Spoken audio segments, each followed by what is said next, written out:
Hundreds of thousands of young people are thought to be living on the streets of Canada, and among them, 4 out of every 10 girls are engaged in prostitution.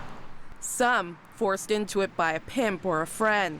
Some, according to the staff at Light Patrol, see no other way to survive. For all of those girls, it's very damaging to them personally. John Cassells is the managing director of Light Patrol, and with over 20 years of experience with street-involved youth, he says involvement in the sex trade for many of these girls is seen as their only option. You know, whether they're engaged in street prostitution or in the massage parlors or in what they call escort work, there's a real loss of a sense of who they are. And we seek to come alongside these girls and, first of all, improve their personal safety, but also offer them the kind of support and guidance they need to move away from there into a much healthier environment. That's why a couple of years ago, Light Patrol, a ministry specifically geared to reaching out to Toronto's homeless youth, decided to extend their work on the streets by reaching out to the countless young girls selling their bodies on Toronto's streets. Safe Light runs a weekly get-together, a support group of sorts, for those trapped in the industry. The ultimate goal is to build a friendship that will lead to God, that will lead to Jesus. Roseli Sioui facilitates Safe Light. But some of them will need food, so we bring food, and through that we build trust with them. Some of them just need us to be present, right? We can just go for coffee together and talk, or bringing sandwiches is a way of building trust with women on the street, or it can be grocery shopping, it can be anything, right? But yeah, the goal is to build friendship. Over the short time that she has built those relationships, Roseli has come to understand the complexities involved in the decisions many of these women have made and the life they lead. There's the survival prostitution, which we call the low-track prostitution on the street, right? And there's the whole massage industry part of it too. There's escort, out calls, in calls. The porn is part of the whole sex industry, the strip club, right? So each woman has a completely different story, and their reality is completely different. Like either they're from the low end or the high end. Mm-hmm. But what we know is that women enter the industry when they're teenagers, so between 12 and 16 years old. So they're children, right? So obviously they don't understand. Like they might think that it's a conscious decision, a choice, but it's not, right? They don't understand the reality of it. They don't know what's ahead of them, right? What's going to happen to them after a few years in the industry. These are the stories the staff at Light Patrol hear every day. And it's right here on the streets of Toronto that Tim Huff's passion for the homeless was birthed years ago.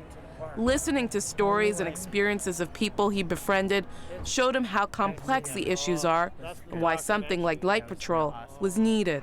I think I just kind of got so inspired by the young people I was working with when I was a young person that one thing just rolled into the next until I just found so much energy and excitement and need and adventure and love and even not hatred, but I mean pain, that kind of hatred on the streets that I just fell into it. And when it came to my faith, it felt like, well, this is what I want my faith to be about. This transcends the church pews and the church walls. Where I grew up in the church. I wasn't a street kid or anything like that. Mm-hmm. And it just kind of tugged at me that this is the kind of faith and social justice activity that burned in me. Now, over 8 years later, the staff come alongside many of these young people who are dealing with complex issues, from mental illness to addictions. Light Patrol is prepared to walk alongside them for as long as they want them to.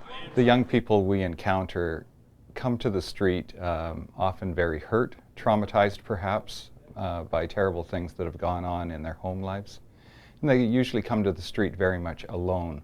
And so they're very defensive. There may be developing mental illness issues.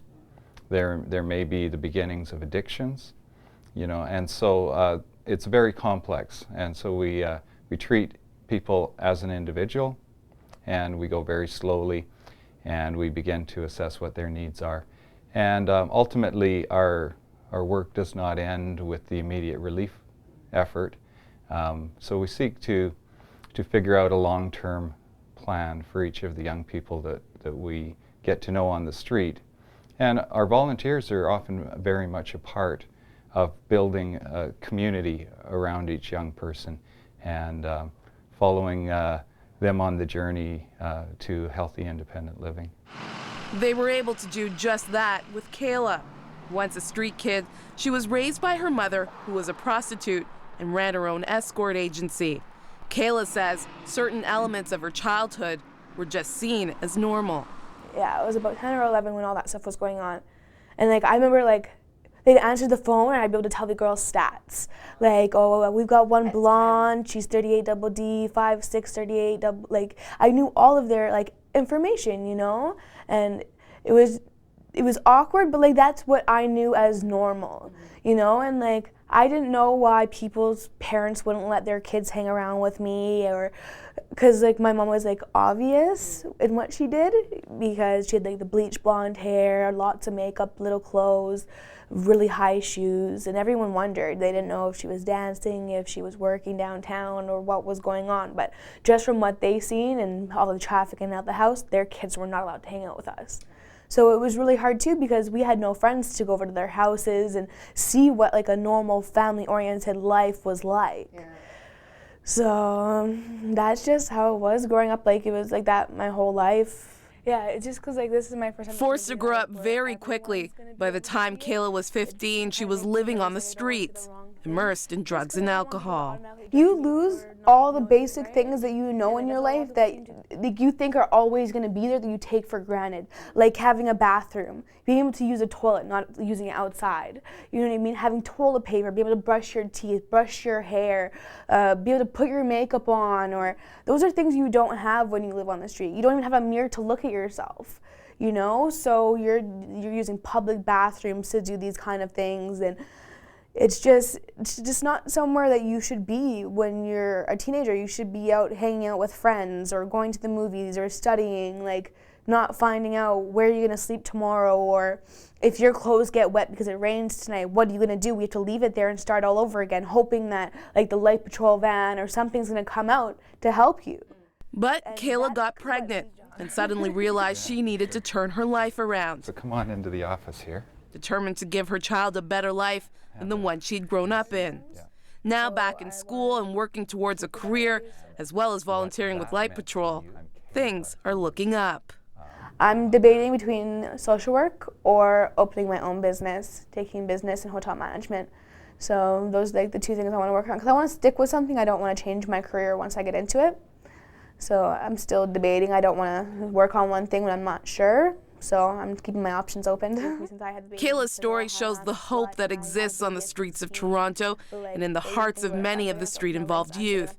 Tim Huff says the church can help foster that hope as well. So many of our young people were, in fact, homeless before they were houseless. They were in a place that did not feel safe, did not feel home, and they, in fact, were homeless. Then they became houseless. Part of what we want to do is not just the relief work that we do out on the streets, but is to communicate to people, your viewership, anyone we're talking to, that when we create home for people, that is the prevention of homelessness. And that's what we can do in our churches, in our communities, with the kids down the street who seem to be having a harder time. You know, we know where the next generation of homeless teenagers are. We know where they are right now. They're in our Sunday schools, they're in our nursery schools, they're in our kindergartens. We know right now where we have to invest in young people to prevent the next generation from hitting the streets. But until that day, Tim Huff and his Light Patrol team are committed to being present on the streets of Toronto, determined to continue to shine their light of hope in a very dark place. In Toronto, Ontario, Magdalene John, 100 Huntley Street.